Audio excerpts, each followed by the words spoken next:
Assalamualaikum warahmatullahi wabarakatuh. Hi everyone, let me introduce myself. My name is Akila Sikinanti from 11-1 class. Here I will read a story that I made myself inspired by Korean dramas. Happiness on Honesty.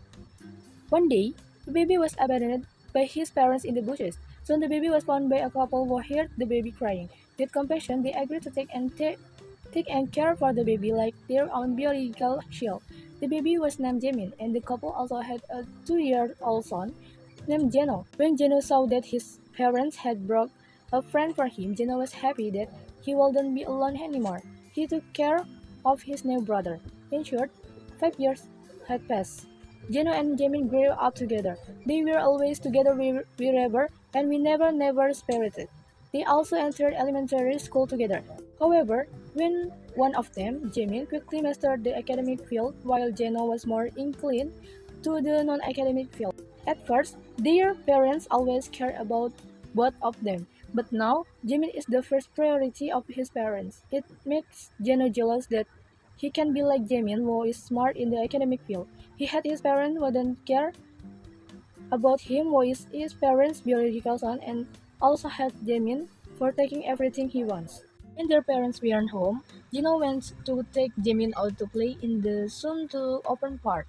Then Jamin kept his brother in feed session. While on a lonely road, Jamin suddenly felt thirsty, and Gino immediately offered to get him a drink. Are you thirsty?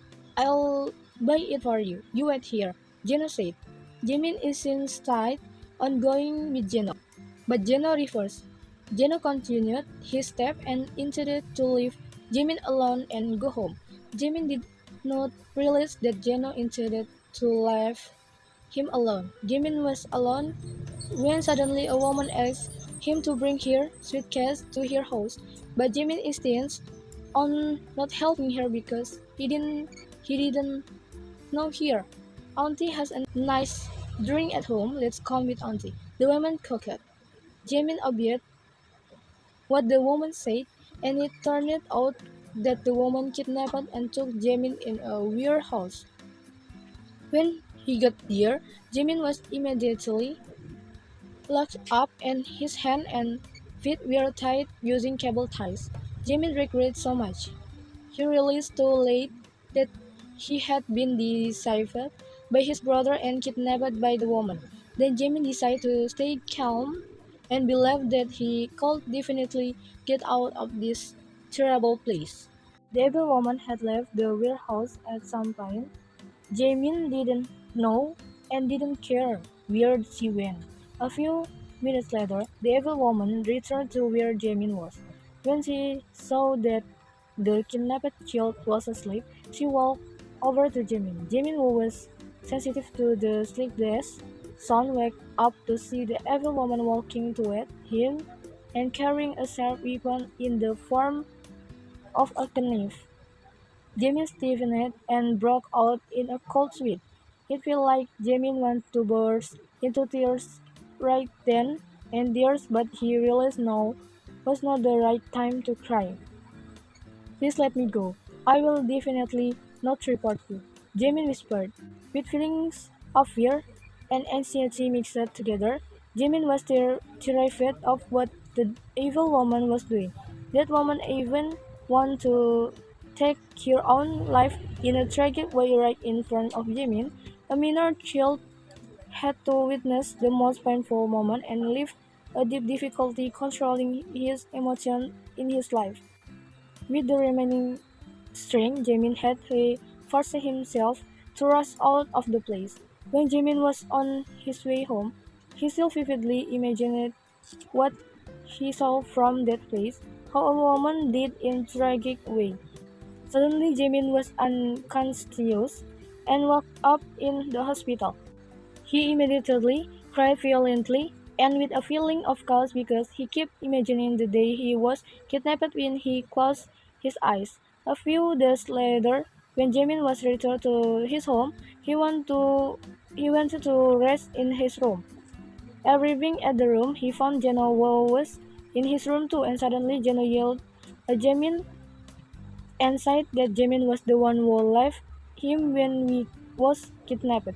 Jamin, who was treated like that, called not say anything. Since then, Jeno has always spoke with Jamin everywhere. Jamin was initially confused by Geno's nature and treatment towards him. Over time, the confidence that Jamin got had become anger and hatred towards Geno. He wanted to tell the truth that he was the one who experienced everything, and he was still hurt and traumatized, but Geno bluntly accused him of being the perpetrator. When he overheard his parents talking about it, Jamin was scared to death. He thought the only way for his family to survive and for his mother to stop talking about a war he didn't want to hear was to act unconscious and pretend to lose his memory. Year after year passed.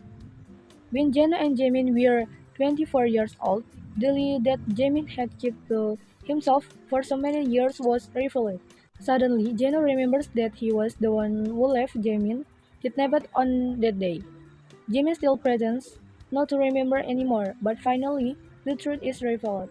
Their parents just found out the fact that Jamin lied about losing his memory, and his son Jamin had to feel the suffering he had experienced himself all this time. Their parents regretted and immediately apologized to Jeno and Jamin for the fatal mistake they made in their children's childhood.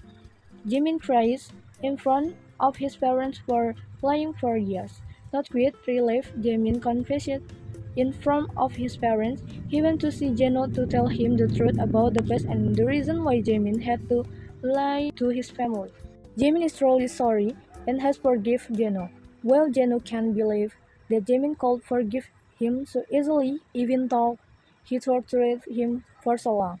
And now it was Geno who had to regret that with his stupid talk, he tormented and tortured his own brother. Geno cried hysterically because he was so sorry. Jimin thought he wouldn't be at peace when the truth came out, but instead, the burden and suffering he had been experiencing this period. That's all for me. Thank you. Wassalamualaikum warahmatullahi wabarakatuh.